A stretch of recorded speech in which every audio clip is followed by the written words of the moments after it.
తిరుమల తిరుపతి దేవస్థానం పురాణ పండితులు పౌరాణిక శిరోమణి వాకాని రామకృష్ణ శేషాచార్యులు గారు మన ఆశ్రమం ఇచ్చేశారు.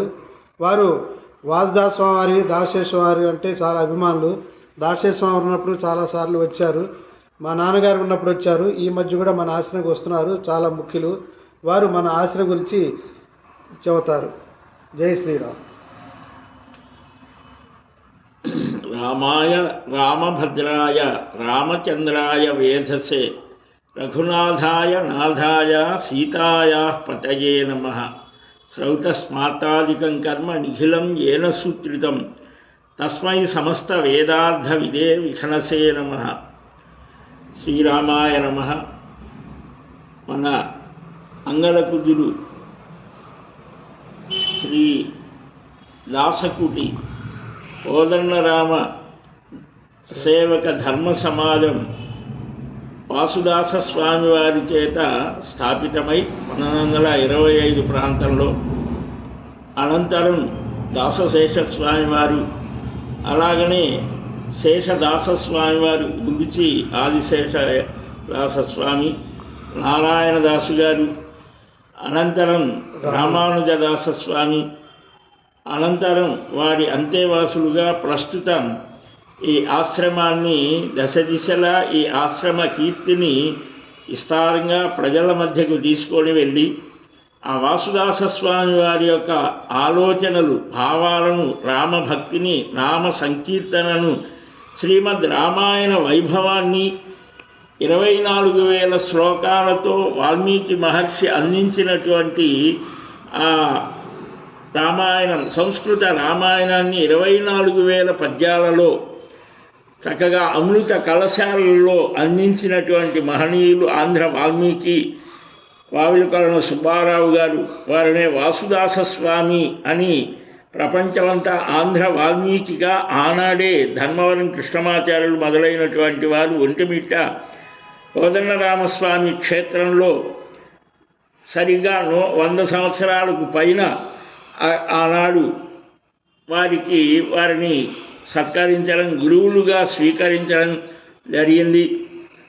అలాంటి ఈ ఆశ్రమంలో ఈనాడు అనేకమైనటువంటి కార్యక్రమాలు ఆ పెద్దలు దాసశేష స్వామివారు, రామానుజ దాసస్వామి వారు ఏ విధంగా అయితే విశేషమైనటువంటి ఉత్సవాలను నడిపారో, ఇంకా ద్విగుణీకృతంగా వారి యొక్క ఆదేశాలతో, ఆశీర్వాదాలతో, అనుజ్ఞతో శ్రీమాన్ సీతారామదాస స్వామి వారు 6వ ఆ పరంపరకు సంబంధించి 6వ గురుస్థానీయులైనటువంటి వారు చక్కగా అయోధ్యలో వారు ఈ స్వీకారం చేసిన ఆ తర్వాత అయోధ్యలో శ్రీరామ ప్రతిష్ట జరిగింది. దాని సందర్భంగా ఆ యంత్రాన్ని ఇక్కడకు తీసుకొని రావడం, అలాగనే దాన్ని పురస్కరించుకొని ప్రతి సంవత్సరం కూడా కళ్యాణోత్సవం,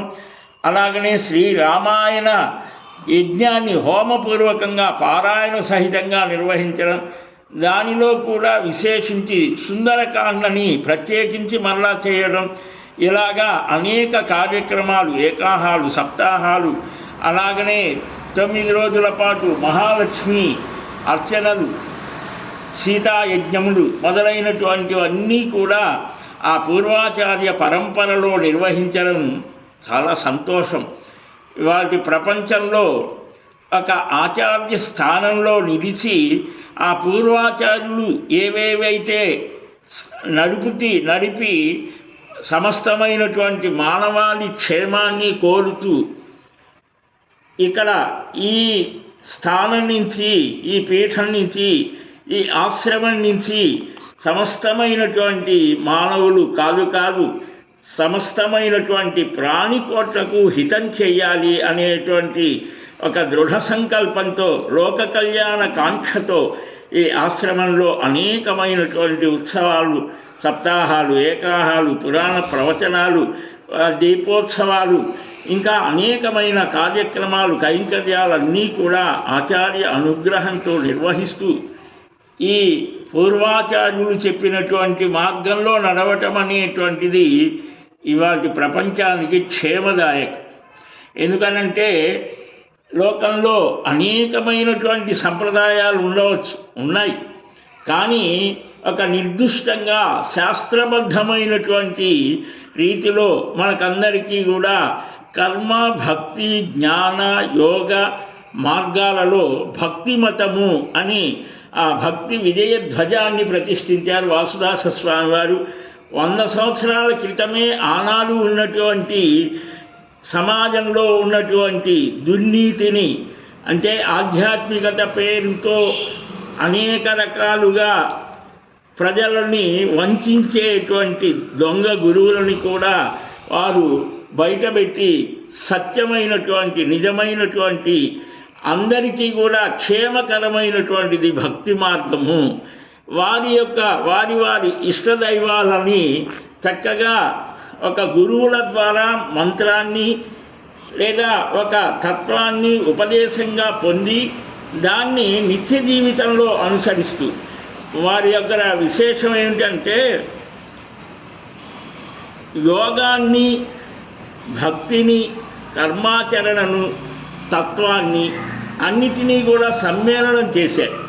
అందుకనే చాలా నిర్దిష్టంగా నిత్య దినచర్య, ముముక్షు జన హితచర్య అని 3 భాగాలు అనుకుంటారు. దానిలో వారు సమస్తమైనటువంటి వారు ఏ విధంగా ప్రవర్తించాలి అనేటువంటిది కోడ్ ఆఫ్ కాండక్ట్ అన్నట్టుగా ఒక నియమబద్ధమైనటువంటి జీవితం. నా శ్రేయో నియమం వినా, నియమబద్ధమైనటువంటి జీవితం లేకపోతే మానవ జీవితం చాలా హీనమైన స్థితిలోకి పోతుంది. అందువల్లనే మనకు ఆదర్శమైనటువంటి అవతారం రామావతారము అని, అట్టి రామావతార ఆ రామ కథ సముద్రంలో నేను మునకలు వేస్తానంటాడు మందర వ్యాఖ్యానం చేస్తూ ఆరంభంలోనే. రామ మంత్రాన్ని వారు వాత్స్య నరసింహాచార్యుల వారి ద్వారా 22వ ఏటనే ఉపదేశంగా పొంది, రామాయణాన్ని అంతకుముందే వారి పినతండ్రి వారి ద్వారా ఉపదేశంగా పొంది దాన్ని ఘటికాచలంలో తపస్సు చేసి ఆ మెట్లు ఎక్కుతూ నాగతి విన్నవింపు రఘురామునితో మారుతి అని దిగేటప్పుడు చతుర్భుజ ఆంజనేయ స్వామి ఉన్నారు, యోగాంజనేయ స్వామి, ఆయనను ఉద్దేశించి నాగతి విన్నవింపు రఘురామునితో మారుతి అని ఒకే పద్యంలో ఇద్దరికీ విన్నవిస్తే ఆ ఫలితం, ఆ జప ఫలితం స్వామి ఆదేశాన్ని పురస్కరించుకొని ఒంటిమిట్ట ఏకశిలా క్షేత్రానికి రావటం, దాన్ని ఉద్ధరించడం కరెక్ట్గా 1925లో జరిగినటువంటి సన్నివేశం. వారు ఆనాడు అన్ని చోట్లకు తిరిగి వెళ్ళి ఈ సమాజాన్ని అంతా చూసి వారు తిరిగినటువంటి లక్ష్యం వేరు, ఆ క్షేత్రాన్ని ఉద్ధరించాలని. కానీ తిరిగేటప్పుడు సమాజంలో అనేకమైన భిన్నమైనటువంటి దొంగ యోగులు ఇలాగ రకరకాల వేదాంతాలు చెప్పి వారు ఆచరణలో లేకుండా వారిని వంచేటువంటి వారు, వీరందరినీ కూడా వాదంతో జయించి ఒక భక్తి మార్గాన్ని ప్రతిష్ఠించి, అందుకనే వారి శిష్య బృందం అంతా కూడా బ్రహ్మముహూర్తంలో నిద్రలేచి యోగాసనాలు వేసి తర్వాత స్నానాదులు చేసి శుచిగా చక్కగా వారిచ్చిన మంత్రాన్ని జపించి రామాయణాన్ని చక్కగా రామనుతి ఎన్ని రకాలుగా చేయాలో అన్ని రకాలుగా వారు చేసి ఈ రామ కైంకర్య భిక్ష అని టెంకాయ చిప్ప తీసుకొని వారు ఊరూరా తిరిగి సంచరించి దీనిలో వచ్చినటువంటి దాన్ని ధనం కానీ ధాన్యం కానీ అన్నీ కూడా ఆనాడు ఒంటిమిట్ట రఘురామునికి, కోదండరామునికి సమర్పించారు. వారు చేసినటువంటి ఆ 108 సార్లు ఆ రామాయణ పారాయణ చేసి 1930లో అనుకుంటా అప్పుడు మళ్ళా వారు మందర వ్యాఖ్యానం రాశారు. దీన్ని సమర్పించి మళ్ళా పెన్ను తీసుకొని ఆయన అనేక స్థానాల్లో భక్తి సంజీవని అనేటువంటి పత్రిక 1929 ప్రాంతంలో ప్రారంభించి 26 26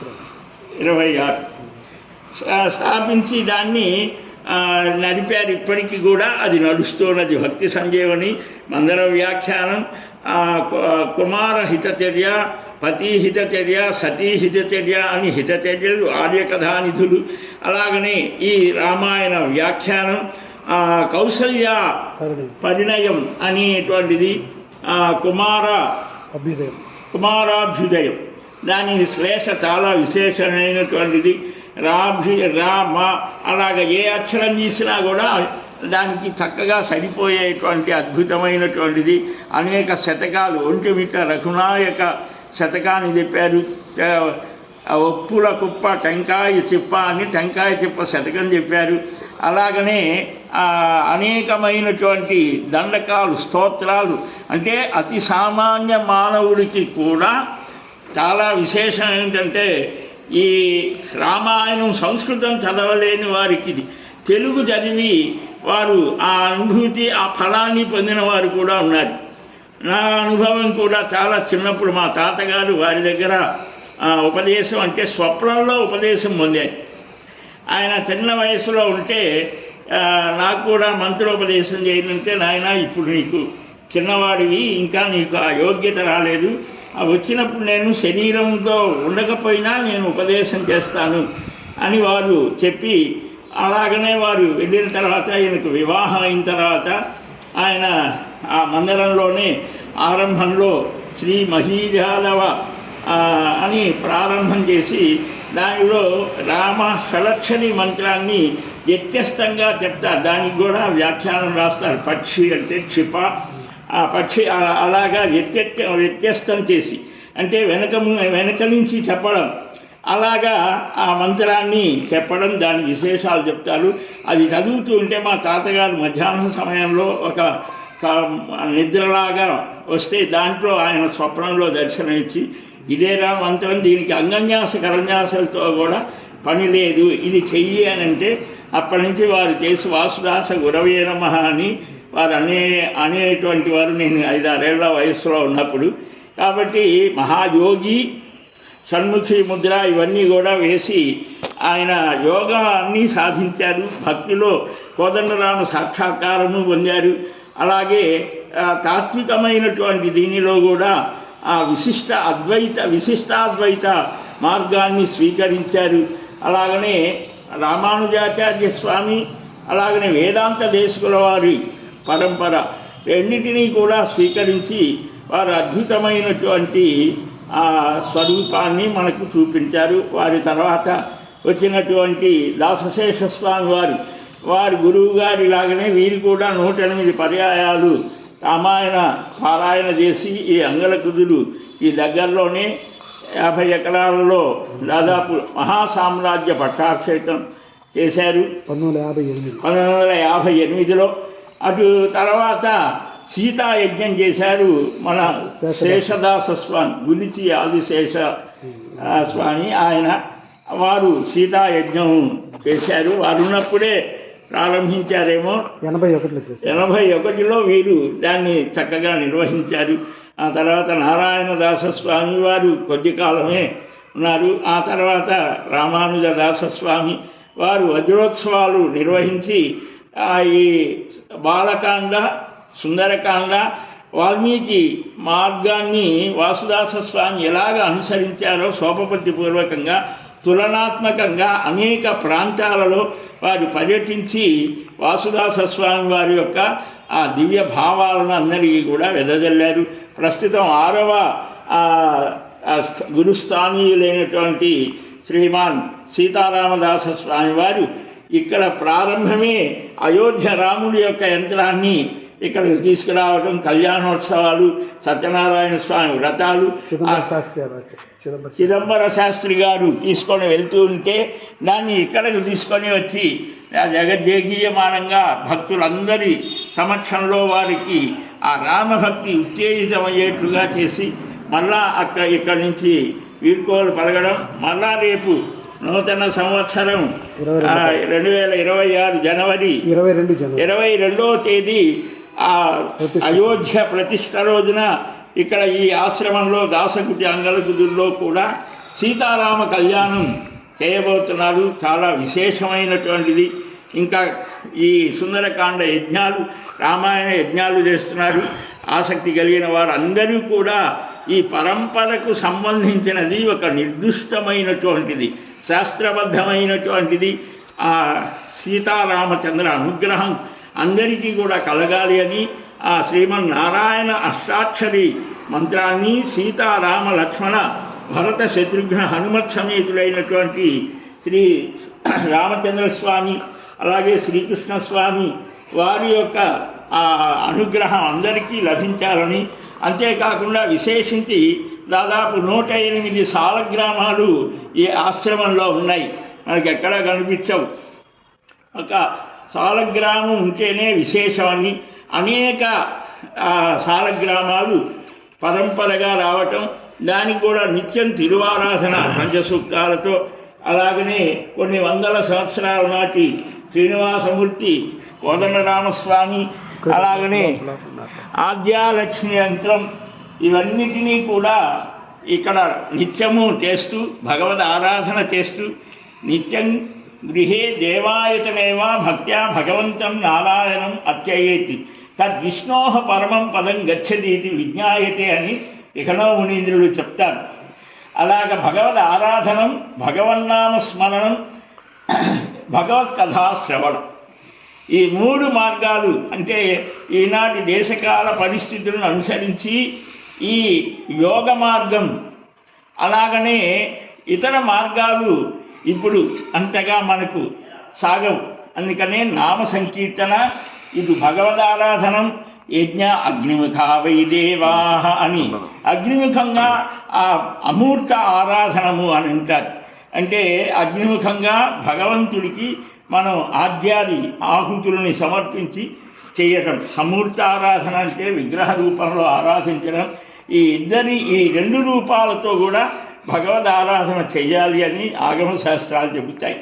అవన్నీ కూడా ఇక్కడ చక్కగా నిర్వహిస్తూ ఆ పరమ గురువుల యొక్క అనుగ్రహంతో నడిపేటువంటి శ్రీమాన్ సీతారామదాస స్వామి వారికి ప్రణామాల్ని అర్పిస్తూ, ఈ అవకాశం అందరూ కూడా సద్వినియోగం చేసుకొని ఈ గురు పరంపర ఆగతమైనటువంటి ఈ ఆశ్రమాన్ని సందర్శించి రామానుగ్రహాన్ని పొందవలసిందిగా కోరుతూ, శ్రీరామ జయ రామ జయ జయ రామ, హరే రామ రామ రామ హరే హరే, హరే కృష్ణ కృష్ణ కృష్ణ హరే హరే.